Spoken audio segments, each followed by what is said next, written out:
మీ ఎలాంటి వ్యాపార ప్రకటనలకైనా వెంటనే మా ఛానల్ సంప్రదించండి. అందరికి నమస్కారం, నేను శిరీష. ముందుగా అందరికీ శ్రీ పరాభావనామ సంవత్సర ఉగాది శుభాకాంక్షలు. ప్రస్తుతం మనతో పాటు ఉన్నారు ప్రముఖ ఆధ్యాత్మికవేత్త, జ్యోతిష్య పండితులు, శ్రీచక్ర ఉపాసకులు మణికంఠ శర్మ గారు. గురుగారితో మాట్లాడదాం. నమస్కారం గురుగారు. పరమేశ్వరార్పణమస్తు. గురుగారు, ముందుగా మీకు ఉగాది శుభాకాంక్షలు అండి. అమ్మవారి అనుగ్రహంతో పరాభావనామ సంవత్సరం ప్రతి ఒక్కరి కూడా అనుకున్నటువంటి కార్యక్రమాలు దిగ్విజయంగా పూర్తి కావాలని, అమ్మ అనుగ్రహం అందరికీ కలగాలని కోరుకుంటున్నాను. గురుగారు, ముఖ్యంగా ఉగాది అనగానే మన తెలుగింటి వరకు అందరూ గుర్తుకొచ్చే జాతకాలు. ఈసారి మా ఆదాయం ఎంత ఉంది, రాజపూజం ఎంత ఉంది, శత్రువుల నుంచి ఎలా ఉంది, ఎలాంటి డెవలప్మెంట్స్ ఉంటే మన లైఫ్ బాగుంటుంది ఇయర్ అంతా అని చూసుకుంటుంటారు. సో ముఖ్యంగా చూసుకుంటే మన ద్వాదశి రాశిలో అయిన వృషభ రాశి వారికి ఈ సంవత్సరం ఎలా ఉంటుందంటారు? నవగ్రహాల ప్రభావం ఈ రాశి వారి పట్ల ఎలా ఉంటుందంటారు? ఓవరాల్ గా చూసుకుంటే ఆర్థిక పరంగా, ఆరోగ్యపరంగా ఎలా ఉంటుందంటారు? మొట్టమొదటిగా చెప్పుకోవాలి ఏంటి కనుక, ఈ పరాభావనామ సంవత్సరంలో వృషభ రాశి వారు ఎవరెవరు, ఏ నక్షత్రం వారు వృషభ రాశిలోకి వస్తారు అనేటువంటి విషయానికి వస్తే, కృతికా నక్షత్రం 2, 3, 4 పాదాలు, అదేవిధంగా రోహిణి నక్షత్రం 4 పాదాలు, మృగశిర నక్షత్రం 1, 2 పాదాల వారు వృషభ రాశిలోకి విచ్చేస్తారు. ఈ పరాభావనామ సంవత్సరంలో వృషభ రాశి వారి లక్షణాలు ఎలా ఉంటాయి అనే విషయం మనం ఒకసారి చూద్దాం. వీరి ఆలోచన ధోరణి ఏ విధంగా ఉంటుంది. వీరు ఈ సంవత్సరం అంతా కూడాను అనుకున్న పనులు పూర్తి చేయడానికి ఎంతవరకైనా తెగిస్తారు. అది ఏదన్నా కానీ ఒక సక్సెస్ 100 తప్పుల్ని పూర్తి చేసేస్తుంది. కాబట్టి నేను సక్సెస్ అయి చూపించాలి, నా ఆలోచన మార్చుకోవాలి అనేటువంటి విధానంతో నీచమైన స్నేహాలు చేయడానికి కూడా ఈ సంవత్సరంలో వృషభరాశి వారు వెనకాడుగు వెయ్యరు. ఈ విషయాన్ని ఈ వృషభరాశి వారి యొక్క లక్షణం మీద ఆధారపడి ఉంటుంది. ఇక వీరి యొక్క రాజపూజ్యాలు, ఆదాయము, వ్యయాలు ఏ విధంగా ఉన్నాయి అంటే కనుక, ఆదాయం 5, వ్యయం 14, రాజపూజ్యాలు 5, అవమానాలు 4. అంటే వీరు సంపాదించిన దానికంటే ఖర్చు పెట్టడానికి ఎక్కువ ఇంట్రెస్ట్ చూపిస్తూ ఉంటారు. ఏ విధమైన ఖర్చు చూపిస్తూ ఉంటారు వీళ్ళు అంటే, వీడు నాకు ఎప్పటికన్నా ఉపయోగపడతాడు, అది నీచమైన స్నేహమైనా సరే, కాబట్టి వీడికి నేను అడిగింది ఏదన్నా ఇచ్చేయాలి, ఇస్తే ఫ్యూచర్ లో మనకి ఏదైనా సహాయం చేస్తాడుగా, వీడు ఫ్యూచర్లో మనకు ఉపయోగపడతాడు కదా అని చెప్పి అతని మీద ఎక్కువ ఇన్వెస్ట్మెంట్ చేయడానికి, ఎదుటి వాళ్ళని ఎక్కువగా నమ్మించడానికి తను ఖర్చు పెడుతూ ఉంటాడు. అది బాగుంటుంది అంటారా గురుగారు? మరి చెప్పే కదా, సక్సెస్ కావాలి అంటే కొన్ని తప్పులు చేయాల్సిందే. తప్పు చేస్తేనే ఆ తప్పు ఇంకోసారి ఎక్కడ తప్పు చేయకుండా ఉండాలి అనే విషయం తెలుసుకుంటుంటారు. ఆ మిస్టేక్ చేయకుండా కొత్త మిస్టేక్ చేసి, ఈ మిస్టేక్ ఇక్కడ చేసాం, ఆ మిస్టేక్ చేయలేదు కదా అనే విషయాన్ని వీళ్ళు ఇంప్రూవ్ చేసుకుంటుంటారు. పైగా ఈ సంవత్సరం అంతా కూడాను రాహు శుభసూచకంలో ఉండడము, గురుడు 2, 3 స్థానయుక్తులతో ఉండడం వల్ల వీళ్ళ ఆలోచన ధోరణి అంతా వేరేగా ఉంటుంది. ధనం పరంగా 10 రూపాయలు పెడితే 100 రూపాయలు ఎక్కడ వస్తాయి, ఆ 100 పెడితే 1000 ఎక్కడ వస్తుంది, ఇలా ఆలోచన చేస్తారే కానీ కష్టపడదాం అనే మాట ఉండదు. సులభంగా ఈజీ మనీకి అట్రాక్ట్ అవుతూ ఉంటారు. బెట్టింగ్ యాప్స్లోనూ, లేకపోతే నీచమైన క్రతువులు చేయడంలోనూ, వీటిలోనే ఎక్కువ ప్రలోభ పొందుతూ ఉంటారు. వీళ్ళు చెడు స్నేహాలు అనేటువంటి ఎక్కువ అలవార్చుకోవడానికి, ఆరోగ్యంలో అనవసరమైనటువంటివన్నీ కూడా నింపుకుంటూ ఉంటారు. మద్యం స్వీకరించడము, ఈ స్మోకింగ్ జోలికి వెళ్ళడము, ఇటువంటివి కొత్త అలవాట్లు చేసుకొని ఒక వింతగా ప్రవర్తించేటువంటి అవకాశాలు ఏర్పడుతూ ఉంటాయి. ఆర్థిక పరంగా అప్పులు ఎక్కువ చేస్తారు, తెలియకపోయినా అప్పులు చేస్తారు. సేవింగ్స్లో ఉన్న ధనాన్ని కూడా వీళ్ళు ఖర్చు పెట్టేటువంటి అవకాశం ఎక్కువ లభిస్తుంది. వీళ్ళు ఎప్పుడూ కూడా ధనం విషయంలో చాలా జాగ్రత్తగా ఉండాలి. ధనాన్ని కానీ కొత్త వాళ్ళని కానీ వీళ్ళు ఎక్కువ నమ్మించడానికి ప్రయత్నం చేస్తుంటారు. మోసపూరితమైనటువంటి ఆలోచన యుక్తాలు వృషభ రాశి వారికి ఈ సంవత్సరం లభిస్తున్నాయి. గురుగారు, ముఖ్యంగా మరి వృషభ రాశి వారి స్వభావం ఎలా ఉంటుందంటారు? స్వభావ పరంగా ఏమిటంటే, ఎంత మనం మంచిగా ఉన్నా సమాజంలో మనకంటూ గౌరవం లభించట్లేదు, కాబట్టి నాకు ఆ మంచి అవసరం లేదు. ధనం ఉంటేనే మనల్ని అందరూ గౌరవిస్తారు కదా, ఆ ధనం ఎలా రావాలి? బెట్టింగ్ యాప్ల్లో రావాలా, ఒకళ్ళని మోసం చేస్తే వస్తుందా, లేకపోతే మనం ఏ పని చేస్తే ఈజీ మనీకి అట్రాక్ట్ అవుతాము అనేటువంటి ఆలోచన విధానం మారేటువంటి అవకాశం ఎక్కువగా లభిస్తుంది. వీళ్ళ ఆలోచన ధోరణి అంతా మారుతూ ఉంటుంది.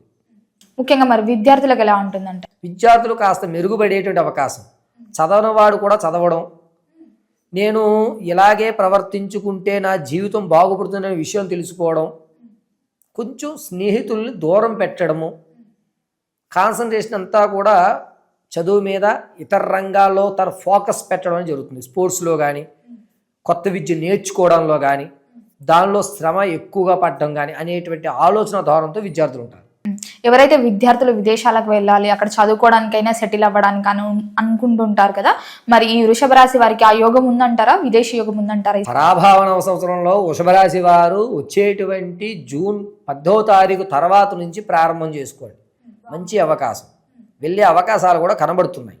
అక్కడికి వెళ్ళిన తర్వాత కూడా వీళ్ళు సెటిల్ అయ్యేటువంటి అవకాశము అనేటువంటిది జూలై 24 తర్వాత మంచి వాతావరణం ఏర్పడుతుంది. విదేశాలకు వెళ్తే కనుక జూన్లో ప్రారంభం చేసేసుకుంటే జూలై లోపు వీళ్ళకి కావాల్సిన పని అవుతుంది. ఈలోగా మార్చి, ఏప్రిల్, మే ఈ 3 నెలలను గ్రౌండ్ వర్క్ చేసేసుకోండి. ఖచ్చితంగా జూన్ తర్వాత నుంచి వీళ్ళు విదేశాలకు వెళ్ళడానికి, విదేశాల్లో స్థిరపడడానికి మంచి అవకాశాలు లభిస్తున్నాయి.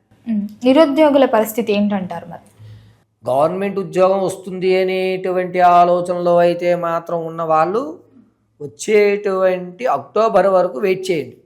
గవర్నమెంట్ జాబ్స్ కోసం ఎవరైతే ప్రిపేర్ అవుతున్నారో ఎగ్జామ్స్ అప్పటి వరకు కూడా 4-5 మార్కుల్లోనూ 3-4 మార్కుల్లోనూ చివరి వరకు వచ్చి ఆగిపోతుంది.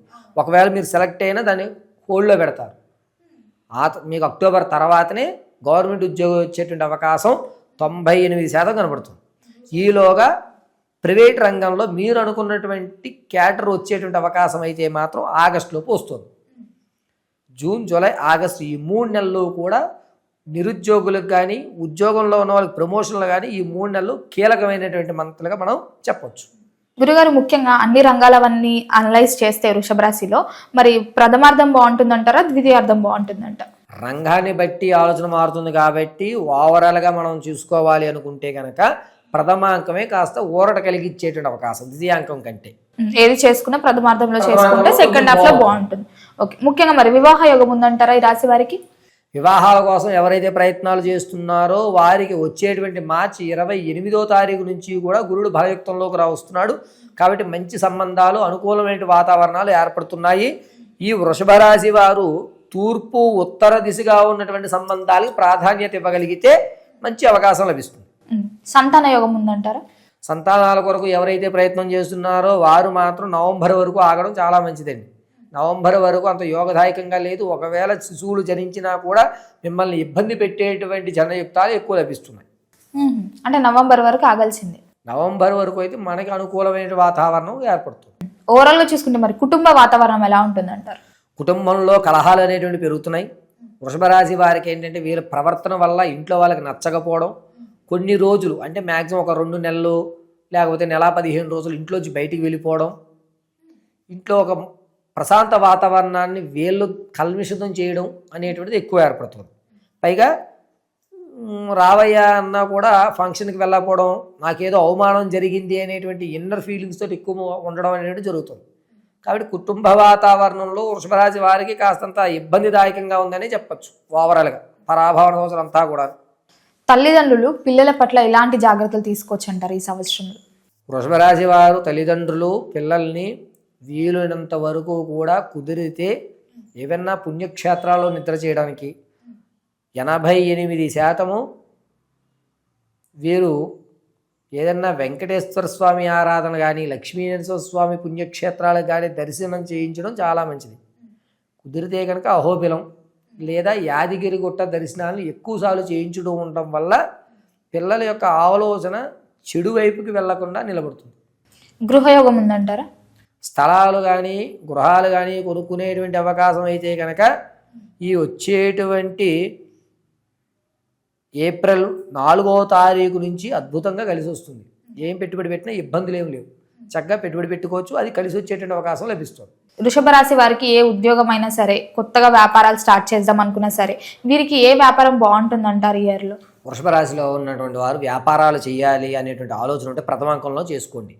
వచ్చేటువంటి పరాభావన అవసరం అయిన తర్వాత 7వ రోజు తర్వాత మీరు వ్యాపారంలో ప్రత్యక్షంగా చేయండి. పరోక్షంగా అవసరం ప్రత్యక్షంగానే చేయండి, కలిసి వస్తుంది. పేపర్ బిజినెస్, ఫుడ్ బిజినెస్, అదేవిధంగా వెజిటబుల్స్, ఈ 3 కూడా వీళ్ళకి అనుకూలమైన వాతావరణాలు. ద్వితీయాంకం వచ్చేసరికి ఏంటంటే ఆ వ్యాపారంలో ఒక 10 పైసలు తగ్గుతుంది, బాధపడకండి. కానీ వ్యాపారంలో నష్టమైతే రాదు. మొదటి అంకంలో లాభాలు చూస్తారు. రెండవ అంకం ఏంటంటే రెండవ భాగంలో కొంచెం ఒక రవ్వ దిగుతుందే కానీ ఇబ్బంది పెట్టరు. మీకు ₹1 కదా పర్వాలేదు అని కొనసాగింపజేయండి. వ్యాపారానికి మాత్రం ప్రథమ అంకంలో మాత్రం ప్రత్యక్షంగా చేసుకుని అద్భుతంగా కలిసి వస్తుంది. ఈ వృషభ రాశిలో ఉన్న సినీ రంగంలో అయినా రాజకీయ రంగంలో ఉన్న వారికి ఎలా ఉంటుందంటారు? రాజకీయ రంగం ఉన్న వారికి ప్రథమ అంకంలో జనాల నుంచి నిరసన ఏర్పడుతుంది. ఎందుకురా మనం రాజకీయంలో ఉన్నాము, ఎవరూ మనల్ని నమ్మడం లేదే అనేటువంటి భావన ఏర్పడిపోతుంది ఖచ్చితంగా. రెండవ అంకంలో వీళ్ళకి అవకాశాలు లభిస్తాయి. నిలబడేటువంటి అవకాశం తక్కువ, కానీ నిలబడతాము అనేటువంటి హోప్ వీళ్ళే తెచ్చుకుంటారు తప్ప జనాల్లో అదే భావన నడుస్తుంది. సినీ, సంగీత, సాహిత్య, కళా పరిశ్రమల్లో ఉన్న వారికి మాత్రం కొంచెం ఊరట కలుగుతుంది. మంచి అవకాశాలు లభిస్తున్నాయి. మీ శ్రమకి, మీ సాహిత్యానికి తగ్గట్టుగా ఒక పెద్దపీట అనేటువంటిది వచ్చేటువంటి మే 20వ తారీఖు నుంచి జూన్ 12వ తారీఖు మధ్యలో గోల్డెన్ ఛాన్స్ అని చెప్పచ్చు. సంగీత, సినీ, కళా పరిశ్రమలో ఉన్న వారికి మాత్రం ఈ టైము ఒక మంచి అవకాశం వస్తుంది. ఎన్ని కష్టాలు వచ్చినా అవకాశాన్ని ఉపయోగించుకోండి. ఆలస్యంగా వెళ్ళడానికి కానీ ఆటంకాలు జరుగుతాయి. ఆలస్యంగా వెళ్ళడం, పంచర్ అవ్వడం, లేకపోతే ఆ టయానికి ఎవరో మధ్య గొడవ జరగడం జరుగుతాయి. అవన్నీ కూడా పక్కకు పెట్టి ముందు అవకాశాన్ని పట్టుకోండి. జీవితాలు మారిపోతాయి ఈ 4 రంగాల వారికి. గురుగారు, ముఖ్యంగా దూర ప్రయాణాలు చేయొచ్చు అంటారా ఈ రాశి వాళ్ళు? ఖచ్చితంగా దూర ప్రయాణాల్లో తగు జాగ్రత్తలు తీసుకోవడం మంచిది. వృషభ రాశి వారికి మొదటి అంకంలో కాళ్ళకి సంబంధించి కాలు వేర్లు, ఈ పాదానికి సంబంధించి అరికాలు మంటలు రావడం అనేది ప్రథమాంకంలో జరుగుతాయి. ద్వితీయాంకం దగ్గర వచ్చేసరికి మోకాల్లో ఉన్న గుజ్జు తగ్గడం కానీ, యాక్సిడెంట్ అయితే కనుక మోకాళ్ళ దగ్గర నుంచి కాళ్ళ వరకు కూడా ఇబ్బందులు జరిగేటువంటి అవకాశమే ఎక్కువ లభిస్తుంది. కాబట్టి ప్రయాణాలు చేయండి, చేసేటప్పుడు జాగ్రత్తలు వహించండి, చాలా జాగ్రత్తలు వహించండి. సొంత ప్రయోగాలు కానీ, ఇంట్లో ఉన్నటువంటి చిట్కాలు కానీ పాటించద్దు. డాక్టర్ గారి సలహాలు తీసుకోండి, నీకు ప్యాడ్స్ లాంటివి వేసుకోండి. ప్రయాణాలు చేసేటప్పుడు కొంచెం జాగ్రత్త వహించండి. రైతులకు ఎలా ఉంటుందంటారు? మొదటి అంకంలో కొంచెం ఇబ్బంది కలుగుతుంది. రెండో అంకంలో చాలా బాగుంటుంది. అనుకున్నటువంటి పంటకి అనుకున్నటువంటి దిగుబడి రెండో అంకంలో వస్తున్నప్పుడు మొదటి అంకంలో రాదు. అనవసరంగా నేను ఈ పంట వేసానే వేరే వేసి ఉంటే బాగుండు అన్న మాట అయితే అనుకుంటారు. గురుగారు, ఓవరాల్ గా చూసుకుంటే మొత్తం ఈ రాశి మొత్తం అనలైజ్ చేస్తే ఈ వృషభ రాశి వారిది ఈ సంవత్సరం రాజయోగం అంటారా, పోరాటం అంటారా? వీరి విషయానికి వస్తే కనుక రాజపూజ్యాలు 5, అవమానాలు 4 ఉన్నాయి కాబట్టి వీళ్ళకి మాట విలువ ఏర్పడుతుంది. కానీ అవమానాలు కూడా సమయుక్తంలోనే ఉంటాయి. నమ్మించి మోసం చేసేటువంటి వాళ్ళే ఎక్కువ ఉపయోగపడతారు కాబట్టి పోరాటమే అని చెప్పాలి రాజపూజ్యాల కంటే. ఎంతసేపు వీళ్ళ ఆలోచన ధోరణి వేరేగా ఉండడం వల్ల అందరికీ వీళ్ళు నచ్చరు. కాబట్టి వీళ్ళ యొక్క ధోరణి వ్యవస్థ అంతా కూడా శ్రీమన్నారాయణ అనుగ్రహంతో నడుస్తుంది. గురుగారు, మరి మొత్తం మీద అందరూ వృషభరాశిలో ఉన్న వాళ్ళందరూ ఏ దైవాన్ని పూజించవచ్చు అంటారు? ఎలాంటి పరిహారాలు చేసుకోవచ్చు అంటారు? ఇప్పటి వరకు మనం చర్చించిన ప్రతి విషయము కూడానండి జాతక పరంగా ఏ నక్షత్రం వారు వస్తున్నారు దాన్ని బట్టి మనం మాట్లాడాం. వ్యక్తిగతానికి వచ్చేసరికి మారిపోతుంది. వీరే ఖచ్చితంగా వృషభంలోకి ఉంటారు అనే విషయం చెప్పడానికి కూడా ఉండదు. కాబట్టి వ్యక్తిగతమైన జాతకానికి అయితే కనుక మనల్ని ఒకసారి సంప్రదిస్తే హారోస్కోప్ మొత్తం ఒకసారి పరిశీలన చేసి ఆరోగ్యం కానీ, ఎప్పుడు స్థిరత్వం వస్తుంది, ఎప్పుడు ఉద్యోగ ప్రాప్తి కలుగుతుంది, వివాహం అయ్యేటువంటి అవకాశం ఏంటి, సంతానం కలిగితే వాళ్ళు మనకి కలిసి వచ్చేటువంటి సంతాన యోగం ఉందా లేదా అని మొత్తం మనం ఓవరాల్గా ఒకసారి చర్చించి ఇవ్వచ్చు. కింద ఒక నెంబర్ చూసుకుని వ్యక్తిగత జాతకం ఓవరాల్గా చెప్పుకోవాలి అనుకుంటే కనుక పర్వాలేదు. ఇంతకు ముందు సంవత్సరం కంటే మన ధోరణి మారుతోంది కాబట్టి స్థితి మారేటువంటి అవకాశం కలుగుతుందని వాళ్ళు నమ్ముతారు తప్ప బయట వాళ్ళు ఎవరు వీళ్ళని నమ్మరు. కాబట్టి వ్యక్తిగతమైనటువంటి విధంగా వీళ్ళు నమ్ముకుంటారు, బయట వాళ్ళు ఎవరు వీళ్ళని నమ్మరు. వీళ్ళని అందరూ నమ్మాలి అంటే ఖచ్చితంగా ఇందాక మనం మాట్లాడుకున్నట్టుగా లక్ష్మీ నరసింహస్వామి వారిని కానీ, నృసింహస్వామి మూలమంత్రం కానీ జపం చేసుకోవడం చాలా మంచిది. వీళ్ళు మెల్లో ఎప్పుడూ కూడా తామర పూసల మాల వేయడం, లేకపోతే తామర పూస ఒకటినే అలంకరణగా ధరించుకోవడం చాలా మంచిది. చేతికి ఎప్పుడూ కూడా వీళ్ళు ఎర్రటి తాడుని ధరించుకోవాలి. పరాభావ సంవత్సరం పూర్తయ్యేంత వరకు కూడా వృషభ రాశి వారు మెల్లో తామర పూస ఉండాలి, చేతికి ఎర్రటి తాడు ఉండాలి. ఇవి రెండు ఉంటే కనుక నారాయణ కటాక్షం కలుగుతుంది. ప్రతిరోజు కూడా నేతితో ఎర్ర ఒత్తు వేసి దీపారాధన చేసుకోండి. కుదిరితే శనివారం ఉపవాసం ఉండడం మంచిది. లేని పక్షంలో శనివారం ఖచ్చితంగా వెంకటేశ్వర స్వామి వారి దర్శనం కానీ, యాదగిరిగుట్ట లక్ష్మీ నరసింహస్వామి వారి దర్శనం కానీ చేసుకోవడం ఉత్తమమైన ఫలితం. గురుగారు, మొత్తం ఈ సంవత్సరంలో వృషభ రాశి వారికి ఎలా ఉండబోతుంది, ఎలాంటి జాగ్రత్తలు తీసుకోవాలి, ఏ దైవాన్ని పూజించాలి, ఎలాంటి పరిహారాలు తీసుకోవాలి తెలియజేసినందుకు ధన్యవాదాలు.